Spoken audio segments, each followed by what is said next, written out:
All right, you guys, welcome to the Hanging With Hoskees podcast, man. This is an exciting day. I'm a tidbit nervous. I can't lie to you guys. This is something I've been wanting to start for a long time, which was just something, an outlet to be able to talk about all the crazy things that go through my mind.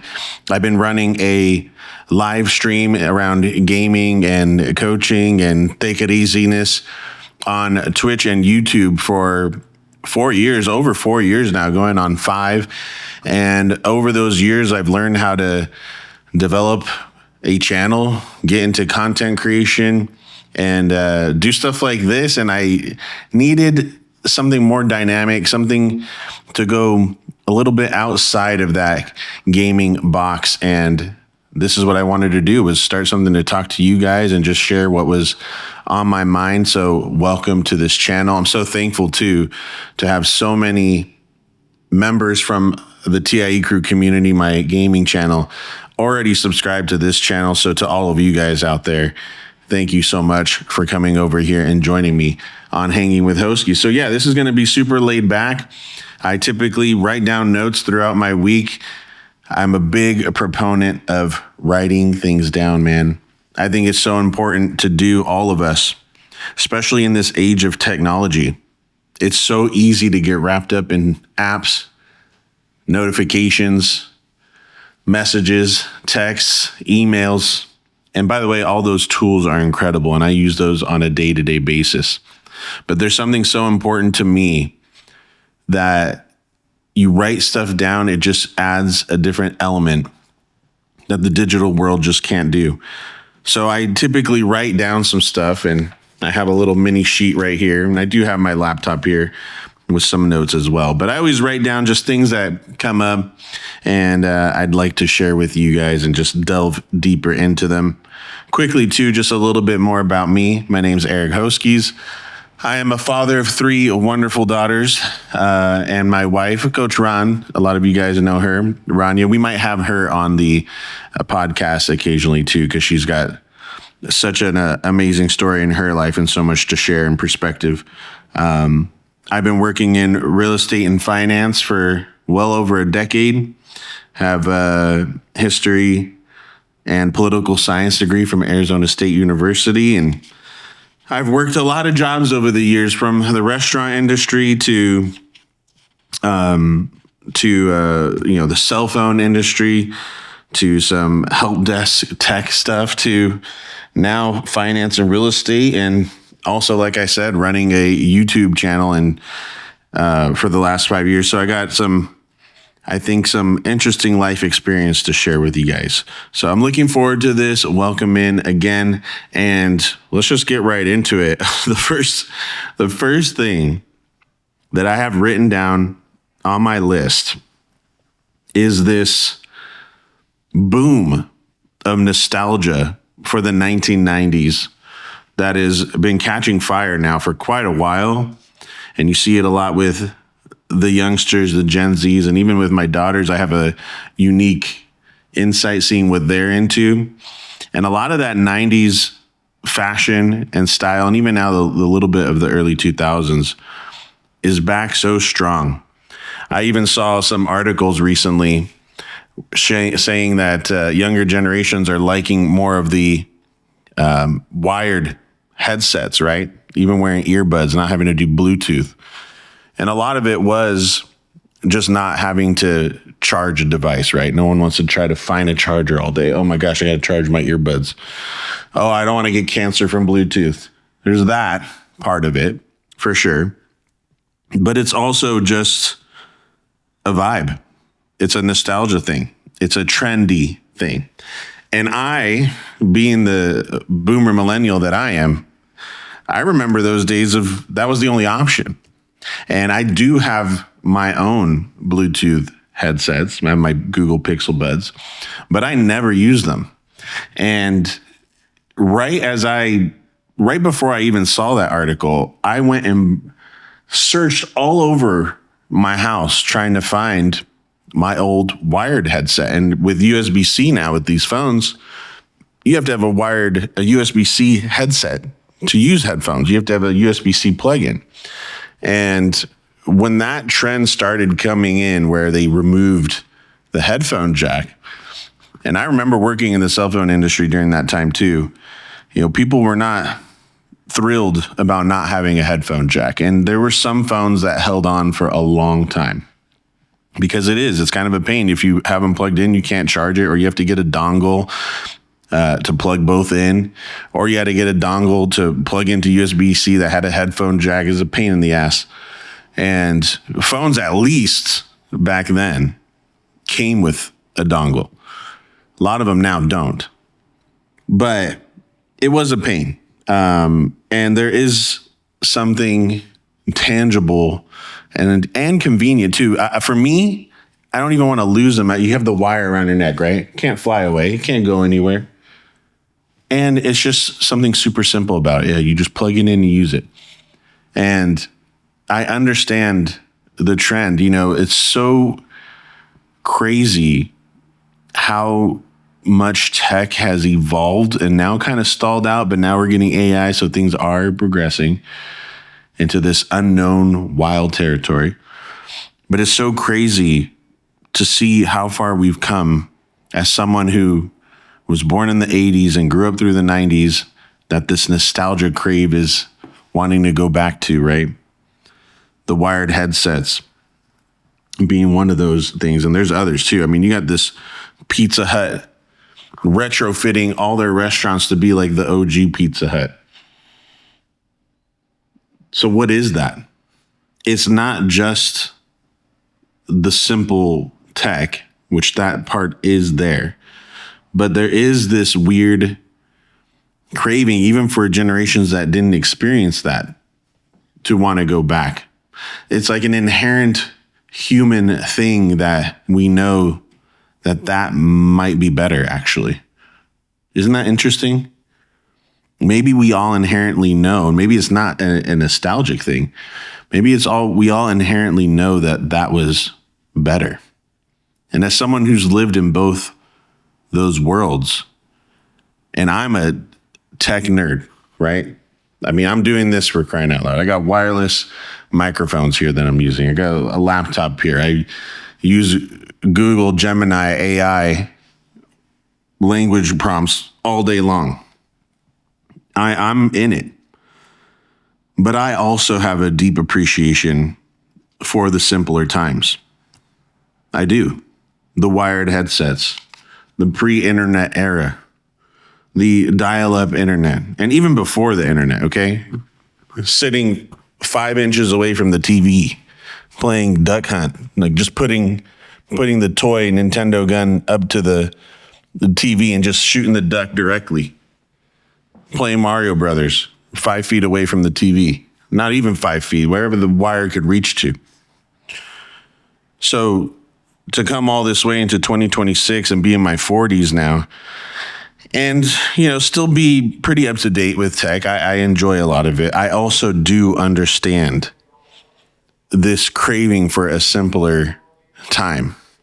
Life truly was so different in the 1990s. And I would say really pre 9/11, if we want to get really specific. I don't think it's just a 1990s thing. It's just these big pole events that created a shift in culture. There's no doubt about it. But the nostalgia is strong, man. Pizza Hut, going back to the OG decor, the buffets, the arcades. I mean, just as something as simple as even the buildings. I was watching someone talk about that the buildings of these iconic restaurants all used to have this distinct look to them, right? So Pizza always had the hut, right? The little triangle red roof. McDonald's always had their signature roof with the playground outside. I mean, you name it. There's tons of big restaurants or big brands that would have iconic looks to their buildings, and everything's become so, and I'm going to use this again, millennial gray, right? Everything's become this standardized color, this standardized look, this resellable look. We don't want to have to find a new tenant for this Pizza Hut building that went out of business. It's got this weird red roof, or this McDonald's has this old playground, even though they could tear it out. They don't want to deal with that. They just want to be able to rinse, wash, and repeat. There's no personality anymore. I was even talking to my daughters when we were driving around town, because we've been getting into I've been kind of teaching them all the different types of cars and branding and stuff, just to kind of just for fun. Like, we'll be driving around, we go, oh, that's a Nissan, or, ooh, I haven't seen that car before. What's that? Oh, that's an Audi. Oh, that's a Tesla. And and they're getting super, super familiar with it. But it's interesting that everybody's got a white, a black, or a gray car. And my oldest daughter was like, well, maybe that's just because the white cars look just really nice. Like, who doesn't want a white car? And I was like, yeah, no, I agree, sweetie. Yeah, it's nice to have a nice, clean, fresh white coat paint on your car. It does look nice, right? With the nice rims and all that. But we were driving through a neighborhood and I see an old Volkswagen Beetle, right? A Bug, like an old one. And it's like orange. And I just remember thinking, when I was younger, going back to this nostalgia thread, when I was younger in the 90s, I just remember there being more color, even in cars. Like, not everyone had a white car. And maybe this is a Southern California thing. We're in San Diego. Maybe it's just this area. I just don't see a lot of color out there in the cars. It's all white cars. And again, going to the nostalgia thing, we got, hey, I'm speaking. Okay. We'll get to you. Jeez, man.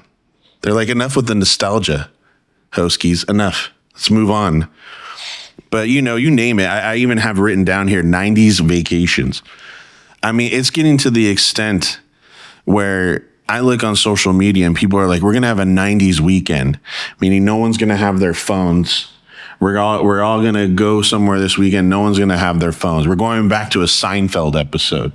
Hey, George, we're going to go to the movies at 9. Okay, I'll see you at 9. Then they're waiting for George, and no, it's 9:10. George hasn't showed up. Maybe we'll just go see this movie. He'll know how to find us. Okay.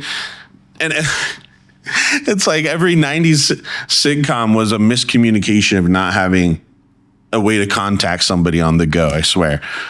But maybe that's what we need. Maybe we need a little spontaneity. Maybe we need to be on our toes a little bit and try to figure out what's going on. Maybe we need to lose our friend and go to this movie and find them afterwards at the bar and go, hey, we didn't see you in there. What happened, man? Oh, dude, I got a flat tire, and then you'll never believe it. I saw Mark, and he found me. He saw me, and he helped me, and we got it fixed. And we're like, shoot, I'm not going to be able to find you guys. So I said, let's go to the bar and have a drink. And boom, now you're here. Mark's here. Yeah, let's have fun. That part of life has disappeared. There is none of that. And by the way, it's not all rosy, okay? Again, this is why the power of nostalgia is so strong. Everyone always thinks of through the rose-colored glasses about that era. But there is something to life being different then, and the good that came out of that, of not having as much of the nice things or the convenience things or the communication devices that we have today. There is a powerful part of that, of growing up through that. And then now being older, having an appreciation for that. And maybe this is people like me and their 40s, a little bit older, having kids now, realizing that and trying to give these younger generations that experience. Maybe it's just as simple as that. There's a lot of ways to look at that. But the nostalgia is strong. And that segues into point number 2. Michael Jackson, you guys, is as big as he's ever been even in the 2020s. I was thinking about this. His biopic recently just came out, and apparently his songs, some of his songs, I think even Billie Jean, I'm trying to pull up the info here. It says global #1, Billie Jean became the biggest song in the world, hitting #1 on the Billboard Global 200 chart, claiming the top spot on Spotify globally. Jackson simultaneously charted 6 songs on the Billboard Hot 100, including Beat It, Human Nature, Don't Stop Till You Get Enough, and 6 albums on the Billboard 200. So obviously, Michael Jackson, the king of pop, man. I mean, he's as big as it gets in music, right? The pillar, one of the pillars, the Mount Rushmore, I would say. He's on there. What do you got? Like Elvis, Michael Jackson. I mean, you name, there's so many others, but those two right off the bat come into my head, right? Both kings, I guess you say. They both were dubbed kings. So Michael Jackson has this biopic come out all these years later now after he passed away, which already had weird stuff going on with it. You obviously have all of his allegations from the, I would say, what was it, the early 2000s? Just all the wild stuff involving Michael Jackson just outside of his music. But to see posthumously,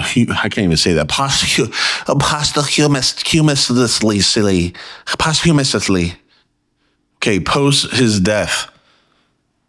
Gosh, Hoskees. Post his death, hitting highs with his music even still to this day. Think about how powerful your legacy has to be to have that happen. There were generations that never even saw him. Like my second daughter, she sings Michael Jackson songs all the time. She never even, she wasn't born when his music was current, but she knows all of his songs, obviously because her dad will play them when we're driving around. And she loves it. And that's just the power, not only of the quality of music that he put out, but his powerful stardom as well, even aside from all the crazy stuff. Just his music videos and his music. Think about that. It's so powerful that each decade that goes by, it's still relevant. I always find that fascinating. All the legacy artists like that. Like, you think it's gone and then boom, it comes back. So obviously this movie helping bring a lot of ears back to his music. It looks like the movie did incredible, by the way. I mean, I'm looking here on Wikipedia.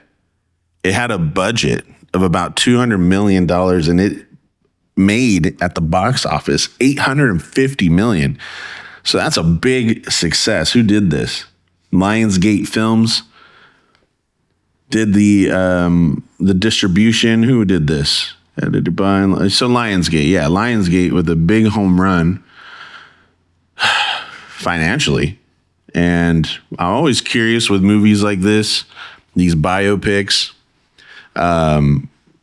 They're normally pretty contentious behind the scenes. I haven't really looked into this, but obviously when you got a big estate involved and family involved that are still alive, typically it's pretty contentious. I haven't heard a lot about the film behind the scenes, so that's a good thing. I haven't had a personal acquaintance go see this movie, so I have no idea. I just thought it was fascinating when I saw the headlines that Michael Jackson is still hitting new highs even after his death for his classic tracks. I mean, my daughter, my second, she's been singing Billie Jean all the time, and she even sings the lyrics wrong. Billie Jean, that's my lover. And now I sing it like that. That's my lover.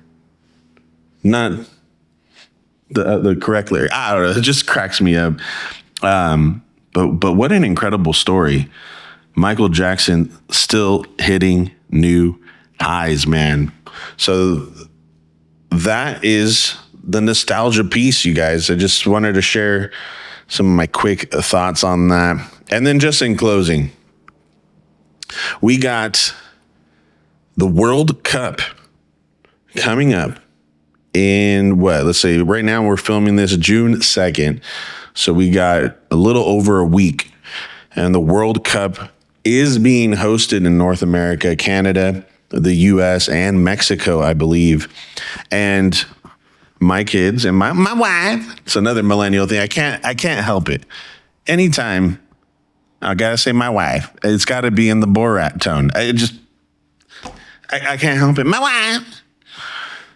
So my wife is from Iraq, and living in San Diego, we have a very, very big Iraqi population.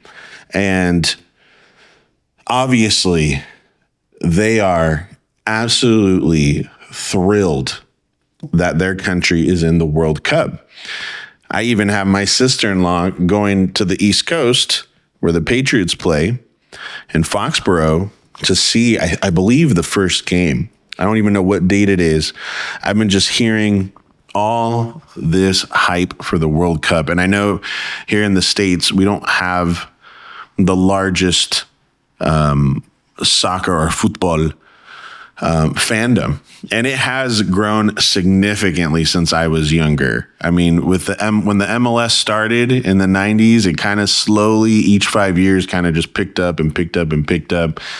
And then when David Beckham came over to the LA Galaxy, I'll remember that was a big event for soccer in the US, regardless of what you think with the older aging stars coming over to the MLS, like Messi now with Miami.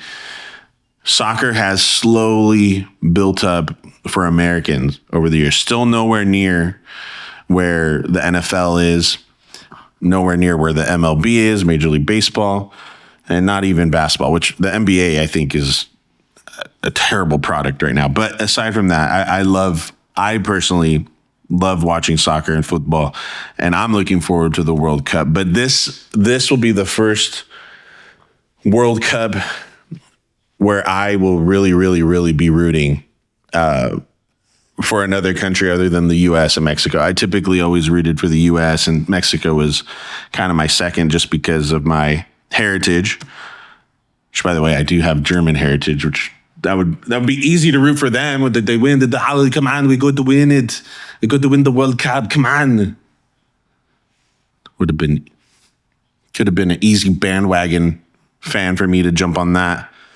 So this World Cup, I'm so looking forward to being an Iraq fan, right? My daughters are part Iraqi. My wife is a full Iraqi from there. And I can't wait to experience being with Iraqi fans watching a World Cup game. I think it's going to be super unique. I'm so looking forward to it. And it's one of those things as an American, I don't want to use the term taking it for granted, but it is taking it for granted. Like in terms of sports and big events, it's like we're always in it, right? Especially because we're only like US, Mexico, Canada. Typically our competition, we handle no problem for the World Cup. So we're always qualifying. So I never really see it from their perspective where they haven't been in the World Cup. I don't even remember the last time they were in the World Cup. So it's such a special event for them and a special moment of pride for their country and their culture. And man, I would love nothing more than for Iraq to pull off some upsets and make it at least gain some points in the World Cup. It's going to be awesome to see.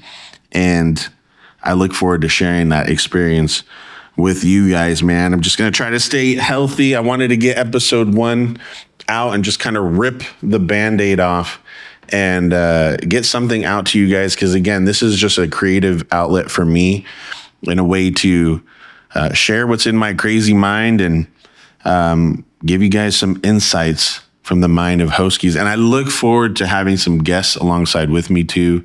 Maybe my wife, Coach Ron, maybe some other people in my community. And just, man, I look forward to improving at this and hopefully entertaining you guys and giving you guys some stuff to think about, man. I'll catch you guys on the next one. Super fun. Just keeping it super sweet and short this one. I'll catch you guys on the next one. Take it easy, everybody.